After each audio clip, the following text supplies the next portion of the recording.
This channel does not promote any violent, harmful, or illegal activities. All content provided by this channel is meant for an educational purpose only.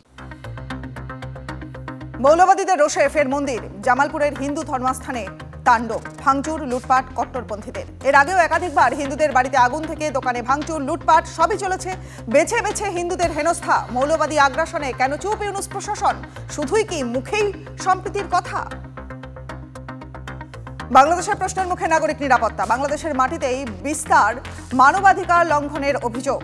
বাংলাদেশের মানবাধিকার সংস্থার রিপোর্টে চাঞ্চল্যকর তথ্য। অক্টোবর-নভেম্বরে বাংলাদেশে গণপিটুনিতে 31 জনের মৃত্যু ঘটে। অক্টোবরে 19টি হিংসার ঘটনায় 19 জনের মৃত্যু হয়েছে। মুখে সংখ্যালঘু নিরাপত্তার কথা বললেও বাস্তব ছবি ভয়ঙ্কর। ফের বাংলাদেশে বিএনপি এবং অন্তর্বর্তী সরকারের মধ্যে ফাটল স্পষ্ট। রাজনৈতিক দলগুলি অন্তর্বর্তী সরকারকে ব্যর্থ করার চেষ্টা করছে। উপদেষ্টার মন্তব্যের তীব্র প্রতিবাদ বিএনপির মহাসচিব মির্জা ফখরুলের। দয়া করে রাজনৈতিক দলগুলিকে প্রতিপক্ষ বানাবেন না। এই সরকার ব্যর্থ হওয়া মানে জনগণ ব্যর্থ হয়ে যাবে। মেপে কথা বলার দরকার উপদেষ্টার, হুঁশিয়ারি বিএনপি মহাসচিবের। বাংলাদেশের বর্তমান পরিস্থিতি নিয়ে কড়া বিবৃতি শেখ হাসিনার। সংখ্যালঘুদের উপর নির্মম অত্যাচার, কট্টরপন্থীদের স্বাধীনতা বিরোধী বলে তোপ মুজিব কন্যার।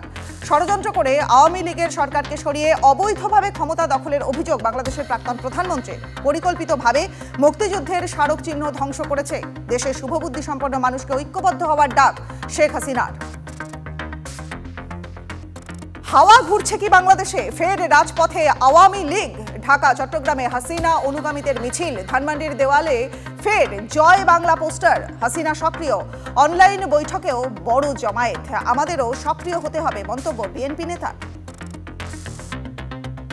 অন্তর্কলহের মাঝেই এবার শিক্ষা ব্যবস্থা নিয়ে প্রশ্নের মুখে ইউনূস প্রশাসন। বাংলাদেশের শিক্ষা ব্যবস্থার দুরবস্থা চোখে আঙুল দিয়ে দেখিয়ে দিলেন ওপারের নামী লেখক অধ্যাপক সলিমুল্লাহ খান। মূর্খ লোক দিয়ে কিভাবে বিশ্ববিদ্যালয় চলবে? বাংলাদেশে কোনো উচ্চ শিক্ষা নেই, কটাক্ষ সলিমুল্লাহ খানের। কলকাতায় বিজয় দিবসের অনুষ্ঠানে বাংলাদেশের অন্তর্বর্তী সরকারের কাউকে যেন আমন্ত্রণ না জানানো হয়, আবেদন করলেন তাসলিমা নাসরিন। সোশ্যাল সাইটে তাসলিমা লিখেছেন, ইউনূস সরকারের সবাই মুক্তিযোদ্ধা বিরোধী, রাজাকারপন্থী এবং পাকিস্তান প্রেমী। তো তাসলিমা নাসরিনের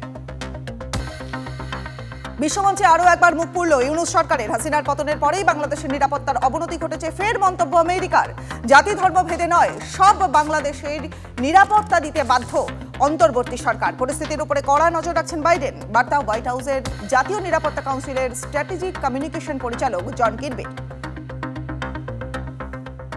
সীমান্ত সিল করে ভারতে রপ্তানি বন্ধের ফাঁকা আওয়াজ ওপারের নেতাদের। ঢাকার ফাঁকা আওয়াজকে গুরুত্বই দিচ্ছেন না ভারতীয় ব্যবসায়ীরা। এবার বাংলাদেশকে পাল্টা হুঁশিয়ারি এবার বাংলার মাছ ব্যবসায়ীদের। সীমান্ত বন্ধ হলে ভারতের বিশেষ ক্ষতির আশঙ্কা নেই, মন্তব্য Indo Bangla hilsa export import অ্যাসোসিয়েশনের সভাপতি অতুল চন্দ্র দাসের।